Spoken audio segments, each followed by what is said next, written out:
Рус ишгалчылары Бахмутны запт етіп оламай. Украина баштабында білдіргенлеріне көре, Украина аскерлері ұжымлеріні тоқтатып, душманға жети зарар кетіре. Чатышмалар Бахмутның шымали, шарқи ве женюби йөңелішерінде девам етем. Шерні сарып алмаға ве силях теминатларының yollarını кесіп оламайлар. Шарқи арби бөліклер спикері Сергей Чреватыйның айтқанына көре, аскерлерге силях, мерми, емек, иляч берілмесі ве яралыларны чықармақ имканлары мевжуд. Руслар есе садыжы мақсус аскерлеріні құртара, деп айта Бахмутның савынычылары. Ади аскерлеріні есе Дженг мейданында бірақып қачалар. Тут такий вінігрет воює, бо є люди, ті, що навчені, і ті, що видно, що ти бачиш, що з досвідом. Вони воюють, як пише книжечка тобі. Заходять з дозором, рухаються двійками або четвірками, більш-менш. Є люди, ми бачили, взагалі бігають без броньків. І лягають так само. Беруть кількістю, не беруть вмінням, беруть кількістю. До того, що тут відбувається, підготуєшся, але можна хоча б наблизитися до того межі готовності. Рус салдырлары жебенің 5 ноқтасында девам ете. Украина баштабының мәлуматларына көре, мудафа күчлері душманның 100-ге яқын ұжымларына жауап беріп болды. Рус ишгалчыларының топлы ерлешім ерлерінің Украина вajылары урам. Украина рокетлері ве топ мермилері есе уч идаре мерkezini 4 рус аскерлерінің ерлешім еріні ве душман ава савунма системлері ерлешкен ерні урдым. В місті Волноваха Донецької області загарбники облаштували базу відновлення пошкодженої техніки на фондах місцевого професійного технічного училища. Студентів примусово залучають до ремонтних робіт.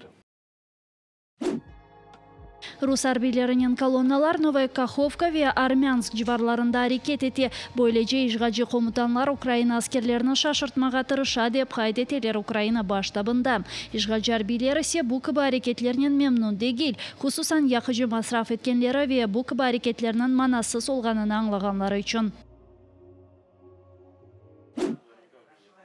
Рус ишгалчылары Хырым татары Сервет Газиевна себепсі сахаретлей. Рус мемориетіні запт етмекте хабатланып тұтылған сессия мабюсны 3 айдан берлі Тульск вилаетінің аписханесіндегі жаза изоляторында тұталар. Адлейджи Лиля Гимиджінің тариф еткеніне көре андаки емеклерінің мұсылман адам ашап оламай о себептен ач қала. Айтқанына көре бұл кыбы әрекеттер Зекиряевның сағлық қорчылама аққыны боза. Малюм олғаны кебі оны 2017 сенесі ишгалчылар күттеви тынтувлерден соңра бақчы сырайда туттылар. Нетижеде терроризмде қабайтлайып 13 апис жазасы берділер. Ишгалчылар тарафындан тұтылмадан евелесе Сервер Зекиряев мектепте ұжа оларақ чылшайды.